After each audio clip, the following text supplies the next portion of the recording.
scene, and I was wondering if they made you pull back. What was that like for you, Blake? Oh, hey, I'd like to know Oliver. too, Blake. Yeah. What up? Actually, all my questions are about foreskin, so this is perfect. That's why I'm here. It's good to see y'all again. I interviewed you 2 years ago for this show. Oh man, yes indeed. And it was a riot. It was one of my favorite interviews that year. So oh, thank you. I appreciate it.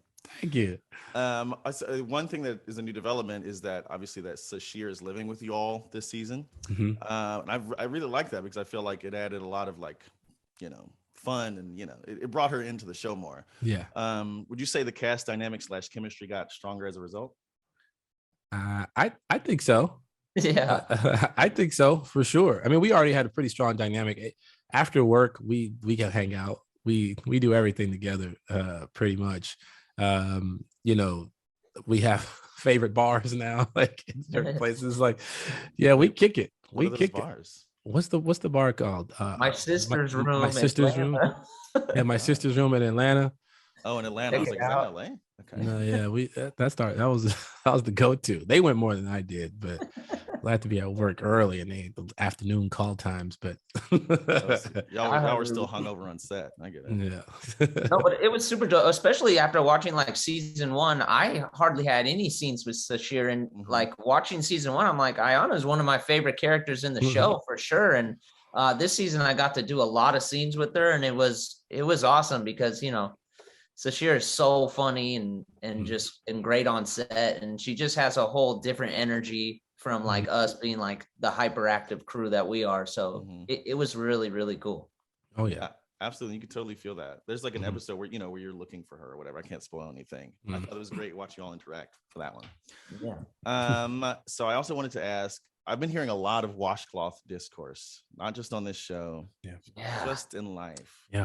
And I need it's the question of our time. Talk about it. And I need to know where you all fall on this. I'm gonna tell you right now, on set, I didn't have to act very hard for the scene where Gunther is realizing that washcloths are a black and white issue.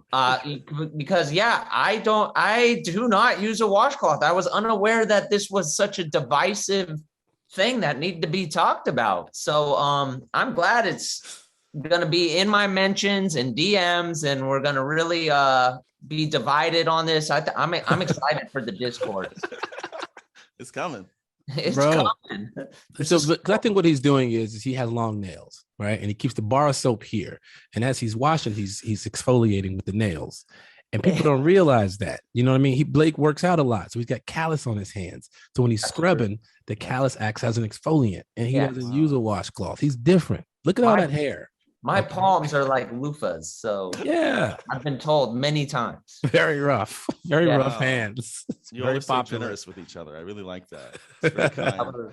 I also do have to admit, when I first went to college, I didn't use a washcloth. It was a bunch of white people around. I think I just picked it up. I was like, yeah, there we go.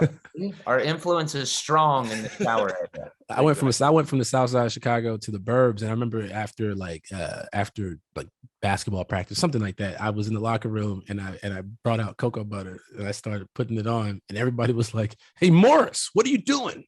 And I was like, "Putting on lotion." Exactly. I was like, "What are you doing?" I was like, "Putting on lotion." They were like, "For what? What are you, a girl or something?" I was like, "No, I'm just dry. I don't want to be ashy." What's ashy?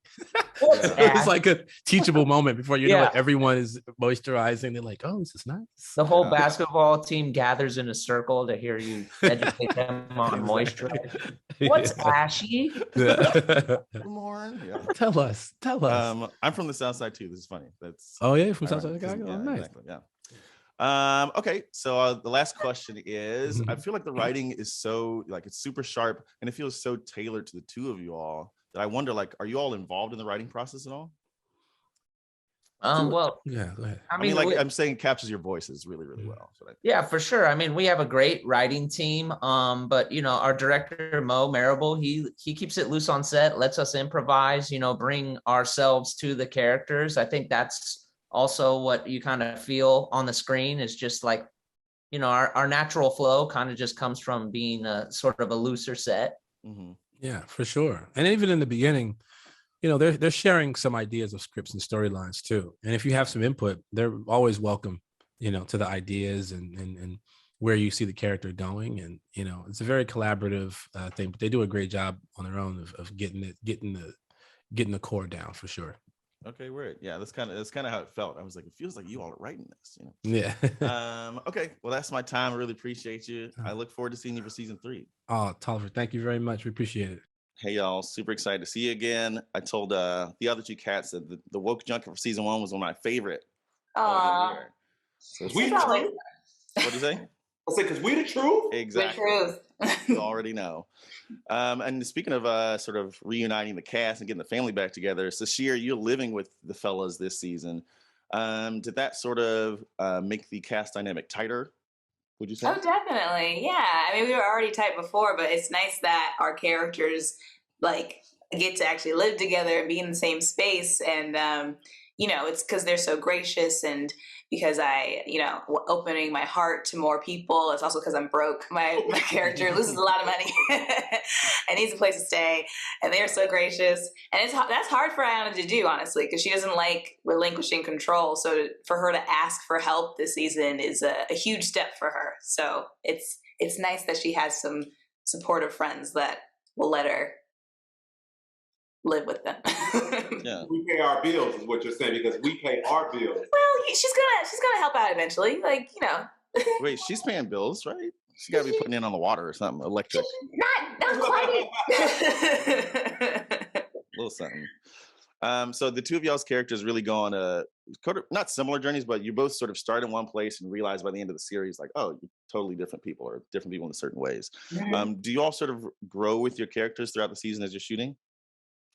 Definitely. I feel like you have to, just as the show progresses. Your character development needs to kind of follow like a natural course or a natural path. So there's a lot of things that I learned, portraying Clovis about myself. Just the relationship that I have with my father and the relationship that he has with his father are very similar. And then, they took some of the things that I've said just in conversation and put in the script. Oh, no way.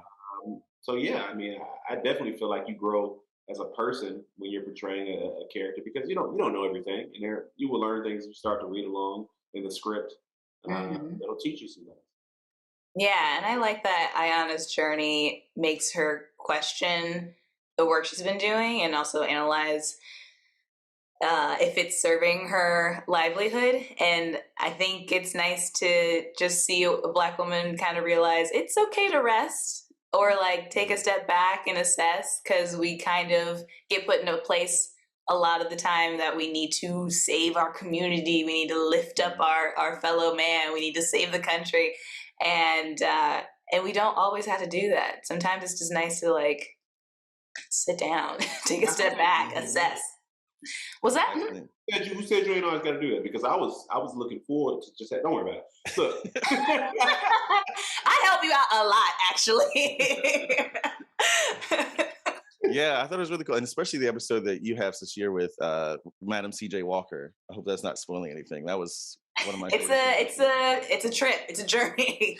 Yeah. It's I love that episode, and I think it's a cool way to talk about Black women who feel unappreciated and how, maybe you just need time to be with yourself. And Ayanna, even though she's surrounded by Black women in that episode, she is by herself, and she really needs that moment to assess what's going on and what her next step should be. And even though she does take more steps after that, she's still really unsure as to where she's going to go. So I think I like that by the end of this season, there's still a question mark, because the first season she was so self-assured and knew all the answers, but that's impossible. No one knows all the answers. So I like seeing that she's kind of figuring it out, because that's natural. Yeah. It was so great watching both of those characters sort of go through that. Lovely. Yeah. I did want to ask with my last question, have you all ever dated someone who didn't wash their legs? Absolutely not. Nope. I probably did. I probably didn't know it. Yeah. I had a friend who had I guess his athlete's foot is what you would call it.